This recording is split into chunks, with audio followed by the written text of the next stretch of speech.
Hello friends, raw mango marmalade. இது வேறு ஒன்றும் இல்லைங்க, சர்க்கரை பாகில் மாங்காயை போட்டு சாப்பிட்றது தாங்க. இது ரொம்ப டேஸ்ட்டாக இருக்குங்க. நம்ம இதை 2-3 மாதம் கூட ஃப்ரிட்ஜில் வச்சு சாப்பிட்லாம். இதுக்கு ஃபஸ்ட்டு நான் ஒரு கிளிமூக்கு மாங்காய் எடுத்துக்கிட்டேங்க. அதுக்கு நல்லா தோலை சீவி எடுத்து வச்சுக்கோங்க. இந்த மாதிரி தோலெல்லாம் நல்லா சீவி எடுத்துக்கோங்க. இந்த மாதிரி ஸ்லைஸாக கட் பண்ணிக்கோங்க. இதுக்கு நான் 1 கப் சுகர் ஆட் பண்ணியிருக்கேன். அது 200 mlங்க.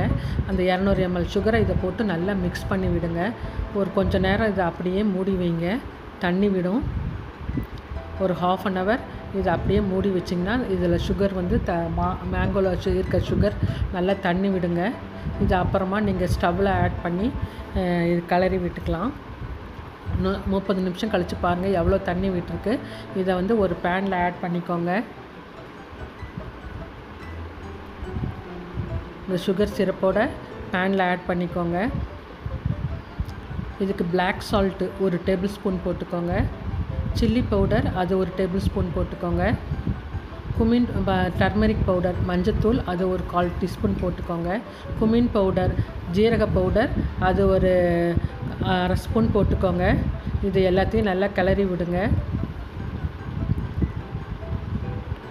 நீங்கள் தண்ணி ஆட் பண்ண வேண்டாம், இருக்கிற தண்ணியே போதும். இது நல்லா சிம்மரில் வச்சு ஒரு 5 minutes நல்லா வேக விடுங்க. இந்த மாங்காய் நல்லா வேகட்டும். பாருங்கள், 5 minutes கழித்து மேங்கோ நல்லா வெந்துடுச்சு. பார்த்திங்கனாலே தெரியும்.